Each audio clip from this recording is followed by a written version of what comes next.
2005. A man sits in his office in Santa Clara, California. His name is Paul Otellini. He runs Intel. And Intel is not just a company. Intel is the company. Every laptop, every server, every machine that powers the internet runs on an Intel chip inside. Intel Inside isn't a slogan. It's the truth of the entire computer age. Then the phone rings. It's Apple. They're building something new. A phone. And they want Intel to build the chip that runs it. Otellini looks at the numbers. The price Apple wants to pay is below what it would cost Intel to make it. So he says, no. Years later, he admitted what that decision really was. My gut told me to say yes, he said, and I should have followed my gut. The phone was the iPhone. It became the best-selling product in human history. And the volume Intel walked away from, 100 times bigger than anyone at Intel predicted. This is the story of how the most powerful technology company on Earth saw the future 3 separate times and said, no, no, and no. To understand how far Intel fell, you have to understand how high it stood. Intel didn't just join the computer industry. Intel created it. In 1971, Intel built the first commercial microprocessor, an entire computer brain on a single chip. Every personal computer that followed was built on that idea. By the 1990s, Intel had won completely. The deal was simple and unbreakable. Microsoft made the software. Intel made the chips. The world called it Wintel. If you bought a computer, you bought Intel. There was no other option that mattered. At its peak, Intel controlled around 80% of the entire processor market. The company was worth over $500 billion. It was, for a time, the most valuable chipmaker on the planet. And Intel knew it. Inside the company, there was a belief, quiet but total, that the future would always run on Intel, because it always had. That belief was about to become the most expensive mistake in the company's history. Back to 2005.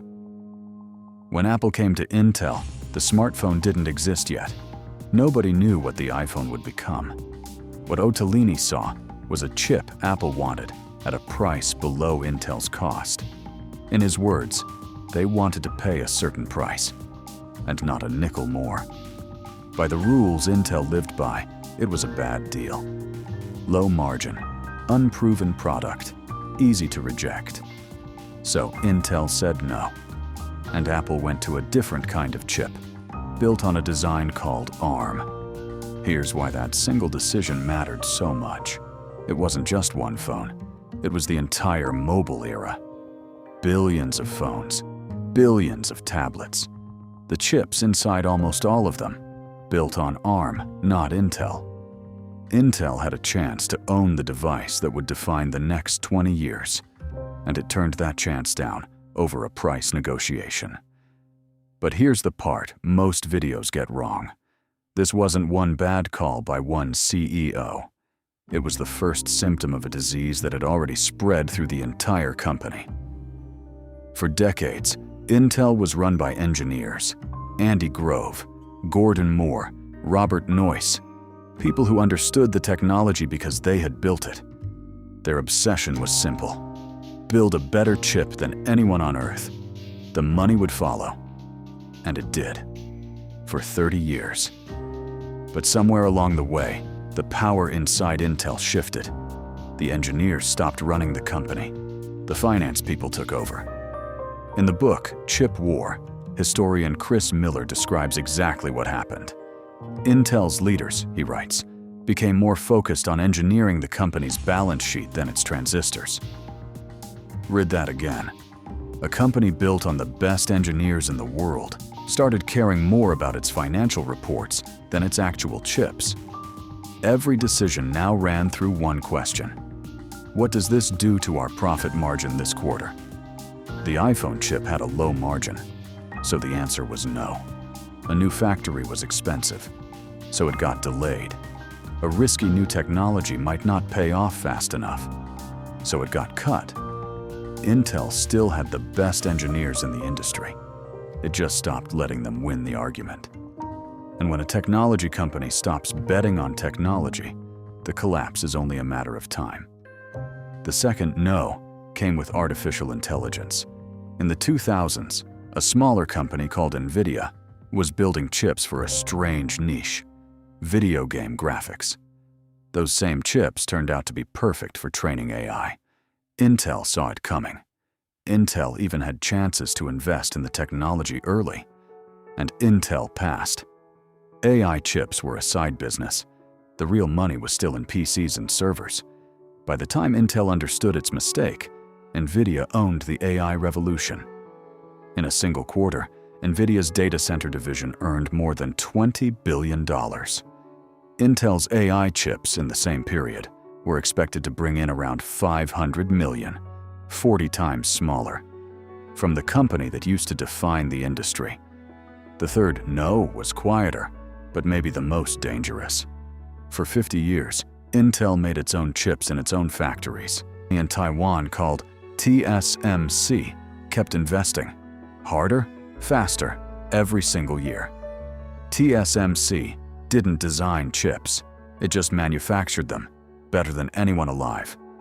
And Intel, the company that once led the world in manufacturing, fell behind. By the 2020s, the most advanced chips on Earth, including Apple's, were being made not by Intel. They were made by TSMC. Intel had lost the one thing it was never supposed to lose. Here's what makes this story different from the others. Blockbuster is gone. Nokia is a memory. Their collapses are history. Intel's collapse is happening right now. In 2024, Intel announced it would cut more than 15,000 jobs, around 15% of its entire workforce. In a single day, the stock fell 20%. The company reported billions in losses. Its factory business, the foundry, was bleeding money every quarter. The CEO who tried to fix it, Pat Gelsinger, was forced out. And then came the moment that would have been unthinkable in the 1990s. In 2025, the United States government stepped in and took an ownership stake in Intel. The company that was once the proudest symbol of American technology now needed its own government as a shareholder to stay stable. Let that sink in. Intel didn't get beaten by one rival. It got passed by all of them. Apple in phones, Nvidia in AI, TSMC in manufacturing, three waves of the future. And Intel was standing on the shore for all three. Go back to that office in 2005, Paul Otellini saying no to the iPhone. It's tempting to call him the villain of this story. He isn't. He was simply doing what Intel had trained itself to do: protect the margin, trust the numbers, defend what already worked. He even said it himself. His gut told him yes. The spreadsheet told him no. He listened to the spreadsheet. And that's the real lesson here. Intel didn't fail because it couldn't see the future. It saw all three futures coming: the phone, the AI chip, the factory race. It failed because it had become a company that only knew how to say no to anything that threatened this quarter's profit. The same disease that killed Nokia. The truth was in the building. The numbers just weren't allowed to lose to the vision. Here's what should scare every big company watching this. Intel was the smartest, richest, most dominant technology company of its time. And being the best is exactly what made it stop taking risks. The bigger the empire, the more it has to protect, and the harder it becomes to bet on the thing that hasn't paid off yet. Every empire falls. Intel just fell while telling itself it was being responsible. But here's where the story takes a turn nobody saw coming. In 2026, something changed. TSMC, the company that beat Intel at manufacturing, ran out of capacity. The world needed more chips than Taiwan could make. And suddenly, everyone remembered Intel still had factories. Google came knocking. Nvidia came knocking. And Apple, the same Apple Intel rejected in 2005, came back to the table. Not to buy a chip this time, to have Intel build theirs. For the first time in 20 years, Intel's answer wasn't no. The stock that everyone left for dead more than doubled. Is this redemption? Or just one good year before the next missed wave? Nobody knows yet. But for the first time in a long time, Intel is saying yes. Every week on Broken Empire, the real story behind the biggest collapses in business history. Not the version you've heard before, the version that actually happened. Subscribe. The next empire falls next week.